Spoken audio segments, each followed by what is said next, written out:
नमस्कार. कोविडनंतर एव्हीएनचं प्रमाण खूप वाढत चाललेलं आहे. खरं म्हणजे फक्त सांधेदुखी किंवा साधा वाताचा आजार म्हणून दुर्लक्ष करण्यासारखी ही तक्रार नक्कीच नाही आहे. हा एक आपल्याला घातक ठरणारा आजार आहे आणि त्यामुळं आपल्याला त्या आजाराची शक्यता आहे का? असेल तर कोणत्या लक्षणांच्यावरून आपल्याला एव्हीएन आहे की नाही हे कळू शकतं आणि त्याला टाळण्यासाठी आपल्याला काय काय करता येईल ह्या गोष्टी आपल्याला आजच्या ह्या व्हिडिओमध्ये बघायच्या आहेत. व्हिडिओमध्ये आपण लक्षणं सांगणार आहोत, आयुर्वेद त्याच्याबद्दल काय म्हणतंय हेही आपल्याला बघायचं आहे. तर व्हिडिओ शेवटपर्यंत नक्की बघा. नमस्कार, मी डॉक्टर प्रसाद सनगर आणि तुम्ही बघताय श्रीकृष्ण आरोग्यवाणी. एव्हीएन म्हणजेच अव्हस्क्युलर नेक्रोसिस ह्या आजाराला सायलेंट बोन डिसीज असं म्हटलं जातं. कारण ह्याच्यातून ज्या वेळेला आजार होत जातो, प्रोग्रेस होत जातो, त्यावेळेला सुरुवातीला असा आजार आपल्याला आहे हे कळणंच अवघड असतं, कारण त्याची लक्षणं सुरुवातीला दिसत नाहीत. आणि दुसऱ्याही अर्थानं बघितलं तर काही वर्षांच्या पूर्वी म्हणजेच 2020च्या अगोदर डॉक्टर असं सांगतात की तेव्हा जवळपास 6 महिन्यातून एकाच दुसरी एव्हीएनची केस डोळ्यासमोर यायची, हॉस्पिटलमध्ये यायची. पण कोविडनंतर मात्र ह्याचं प्रमाण एवढं जास्त वाढलं की महिन्याला 10 ते 15 केसेससुद्धा आता सापडायला लागलेल्या आहेत. आणि ह्याच्यामध्ये मधला वयोगट म्हणजेच 30 नंतर 50 पर्यंतच्या लोकांना एव्हीएन जास्त होतोय हेही दिसून आलेलं आहे. आणि त्या अर्थानं बघायला गेलं तर हा आजार आज सायलेंट राहिलेला नसून तो प्रचंड वेगाने वाढण्याच्या बेतात आता आहे. क्युरियस जर्नल ऑफ मेडिकल सायन्सेसच्या ऑगस्ट 2025च्या इश्यूमध्ये एक संशोधन प्रकाशित झालं आणि ते संशोधनामध्ये त्यांनी संशोधन करताना 13 रिसर्च पेपर्स, त्याचबरोबर अनेक कोहोर्ट स्टडीज आणि केस सिरीजचा सुद्धा आधार घेतला. आणि त्यानुसार त्यांनी एक निष्कर्ष काढला की कोविडच्या दरम्यान ज्यांना ट्रीटमेंटसाठी कॉर्टिकोस्टेरॉइड वापरले गेले होते त्यांच्यामध्ये एव्हीएनचा धोका खूप जास्त आहे. त्याचबरोबर AMJ जर्नल ऑफ मेडिकल सायन्सेसमध्ये सुद्धा एका संशोधनामध्ये सांगितलं की कोविड नंतर एव्हीएनच्या केसेस किंवा एव्हीएनचा धोका खूप जास्त वाढलेला आहे. एव्हीएन होतो म्हणजे नेमकं काय होतं तर आपल्या हाडांना एक कंटिन्युअस ब्लड फ्लो गरजेचा असतो आणि ज्याच्यातून हाडांची नवीन वाढ होत असते. जुन्या झालेल्या ज्या काही मृत पेशी असतात त्या बाजूला करून तिथं नवीन पेशी बनवण्याचं कामसुद्धा नित्य निरंतर सुरू असतं. पण ह्या स्टेडी ब्लड फ्लोला जर कधी अडथळा आला आणि त्या हाडापर्यंत जाणारा ब्लड फ्लो थांबला तर मात्र तिथल्या पेशींना योग्य रक्ताचा पुरवठा न मिळाल्यामुळे त्या पेशी मृत पावायला लागतात. म्हणजेच बोन टिश्यूजची डेथ व्हायला लागते आणि मग आपल्याला हा एव्हीएन म्हणजेच अव्हस्क्युलर नेक्रोसिस, ह्यामध्ये नेक्रोसिसचा अर्थच आहे की टिश्यू डेथ होणे आणि ही ब्लड फ्लो थांबल्यामुळे डेथ व्हायला लागते. आता हा प्रकार ज्या आपल्या शरीरामधले मोठे बोन्स आहेत त्यांच्यामध्ये विशेषतः दिसतो. त्याचबरोबर जिथं मोठे मोठे जॉईंट्स येतात तिथं सुद्धा हा प्रकार आपल्याला दिसतो. सगळ्यात जास्त आपल्याला एव्हीएनचा प्रकार हा खुब्याच्या सांध्यामध्ये, म्हणजे जिथं आपलं कमरेचं हाड आणि मांडीचं हाड एकत्र येतं त्या खुब्याच्या सांध्यामध्ये एव्हीएन आपल्याला जास्त प्रमाणात दिसतो. इतरही ठिकाणी आपल्याला एव्हीएन दिसू शकतो. म्हणजेच असं नाही की फक्त खुब्यालाच एव्हीएन होतो, तर आपल्या कोपरामध्ये, खांद्यामध्ये, त्याचबरोबर टाचेच्या सांध्यामध्ये सुद्धा एव्हीएनचे प्रकार आपल्याला काही वेळेला दिसू शकतात. आपण बघितलं की ह्याला सायलेंट बोन डिसीज म्हटलं जातं, कारण सुरुवातीच्या टप्प्यामध्ये जरी एव्हीएन असला तरी सुद्धा त्याची लक्षणं काहीही दिसत नाहीत आणि मग आपण थोडं रिलॅक्स राहतो, फक्त सांधेदुखी साधे असेल असा विचार करतो. पण नंतर मात्र सांधेदुखी व्हायला लागते, त्या ठिकाणचा सांधा सुजायला लागतो, त्या सांध्यावरती जर भार पडला, ताण पडला तर जास्त वेदना व्हायला लागतात.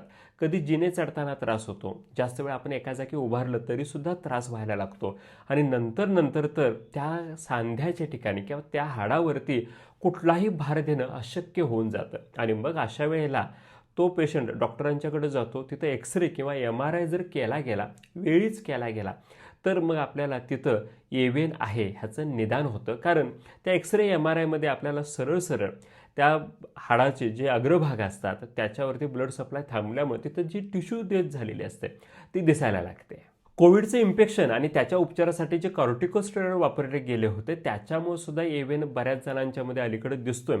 त्याचबरोबर ह्याची जी कारणं आहेत ती आपण 2 प्रकारची बघू शकतो. सगळ्यात पहिलं म्हणजेच हाडाला किंवा सांध्याला इजा झाल्यामुळे होणारा एव्हीएन, म्हणजेच ज्या लोकांच्या मध्ये एखाद्याच सांध्याची वारंवार हालचाल होत असेल, जसे की असेंब्ली लाईनमध्ये काम करणारे जे लोक असतात त्यांच्यामध्ये एकच सांधा वारंवार त्यांना हलवावा लागतो किंवा ॲथलेटिक्ससारख्या स्पोर्टमध्ये ज्यांचा एका दुसऱ्या सांध्याचा भरपूर प्रमाणात वापर होत असतो त्यांच्यामध्ये एव्हीएनचं प्रमाण जास्त दिसतं. कारण त्या सांध्याची झीज ज्या वेळेला होत जाते त्यावेळेला त्या सांध्याच्या आजूबाजूला ज्या रक्तवाहिन्या असतात त्या झीज झालेल्या सांध्याच्यामध्ये दाबल्या जातात आणि मग तिथल्या बाजूच्या हाडांच्यापर्यंत जाणारा रक्तप्रवाह कधीकधी थांबतो आणि एव्हीएन होतो.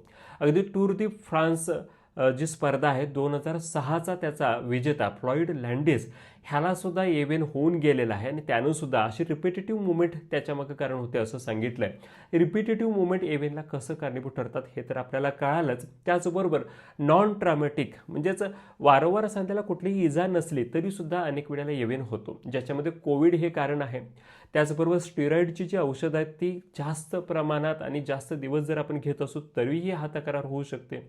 अल्कोहोल किंवा स्मोकिंगचा जर जास्त प्रकार असेल तरीही हा त्रास होतो. ज्यांना HIV इन्फेक्शन आहे त्यांच्यामध्ये ही तक्रार वारंवार दिसते. सिकल सेल ॲनिमिया असणाऱ्या लोकांना सुद्धा रक्तवाहिन्यांचं जे ब्लॉकेज असतं ते वारंवार दिसतं आणि त्यांच्यामध्ये सुद्धा एव्हीएनचा धोका आपल्याला जास्त आढळतो. कॅन्सरमध्ये केमोथेरपी आणि रेडिएशन थेरपी ज्यांना केलेली असते त्यांच्यामध्ये ही तक्रार वारंवार दिसते.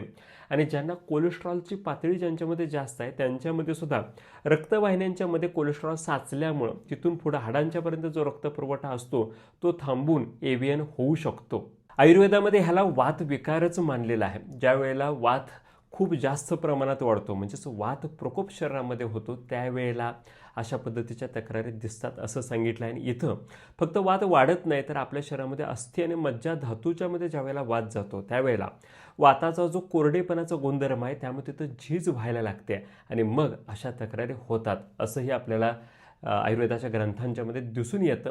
आणि ह्यामध्ये उपचार करत असताना पंचतीर्थ क्षीर बसते म्हणजेच ठादे निरूह बसते, त्याचबरोबर स्थानिक जानू बसते, कटी बसते असे उपचार करायला सांगितलेले आहेत. आणि आयुर्वेदानुसार ह्या आजारामध्ये फक्त वेदना थांबवूनच उपयोगाचं नसून तिथं झालेली झीज भरण्यासाठी रसायन चिकित्सा सुद्धा गरजेची आहे. म्हणजेच झालेली झीज भरून काढण्यासाठी गुळवेल, अश्वगंधा, शतावरी अशी अनेक औषधं वापरायला सांगितलेले आहेत जेणेकरून हा आजार बरा तर होईलच पण पुन्हा दुसऱ्या सांध्याला किंवा त्याच ठिकाणी ह्या आजाराचा पुनरुद्भव आपल्याला टाळता येऊ शकतो. मग ह्याच्यामध्ये फक्त उपचारच नसून वात कमी करणारे आहार आपण घ्यायला पाहिजेत. वात वाढू नये म्हणून योग्य ती दिनचर्या सुद्धा आपल्याला घेणं गरजेचं आहे. आणि ह्यासाठी आपण वातामध्ये कुठल्या गोष्टी करायला पाहिजेत, कोणत्या गोष्टी आपण टाळायला पाहिजेत ह्याचे सविस्तर व्हिडिओ बनवलेले आहेत. त्या सगळ्याची लिंक मी तुम्हाला डिस्क्रिप्शनमध्ये देतोय. त्यावरून तुम्हाला लक्षात येईल की एव्हीएनचा धोका आपल्याला कशा पद्धतीने टाळता येईल. ते सगळे व्हिडिओ तुम्ही नक्की बघून घ्या. हे सगळे पंचकर्म उपचार किंवा आयुर्वेदिक चिकित्सा तुम्ही तुमच्या जवळच्या आयुर्वेदिक डॉक्टरांच्याकडून जर घेतली, त्यांच्या सल्ल्यानं जर हे सगळे उपचार करून घेतले तर तुम्हाला निश्चितच त्याचा फायदा होऊ शकतो. त्यासोबतच काही काळजी पण घ्यायला पाहिजे. म्हणजेच तुम्ही रेस्ट घेणं एव्हीएनमध्ये खूप गरजेचं आहे. मला काय होणार नाही आणि त्यामुळं तसंच तुम्ही हे दुखणं अंगावरती काढलं तर ह्याचे ग्रेड वाढत जातील. त्याच्यापेक्षा वेळीच रेस्ट घेणं गरजेचं आहे. त्याचबरोबर अल्कोहोल किंवा स्मोकिंगची सवय असेल तर ती बंद करा. कोलेस्ट्रॉल वाढला असेल तर तो नियंत्रणात ठेवण्यासाठी प्रयत्न करा. फिजिओथेरपी आणि योगा प्रॅक्टिसचा सुद्धा तुम्हाला इथं चांगला फायदा होऊ शकतो. शेवटी जाता एवढंच सांगतो की एव्हीएनमध्ये योग्य उपचार आणि ते सुद्धा तुम्हाला वेळेत घेणं गरजेचं आहे. तीच ह्या आजारातून बाहेर पडण्याची गुरुकिल्ली आहे. आजचा व्हिडिओ एव्हीएनबद्दलचा तुम्हाला कसा वाटला हे आम्हाला नक्की कळवा. आणि त्याचबरोबर इतरही कुठल्या विषयावरती वात विकारावरती जर तुम्हाला अजूनही माहिती पाहिजे असेल तर कमेंट बॉक्समध्ये आम्हाला ते सुद्धा सांगा. त्याच्यावरती व्हिडिओ बनवण्याचा आम्ही नक्कीच प्रयत्न करू. या व्हिडिओमध्ये मी इथंच थांबतोय. पुन्हा पुढच्या व्हिडिओमध्ये भेटूयात. धन्यवाद.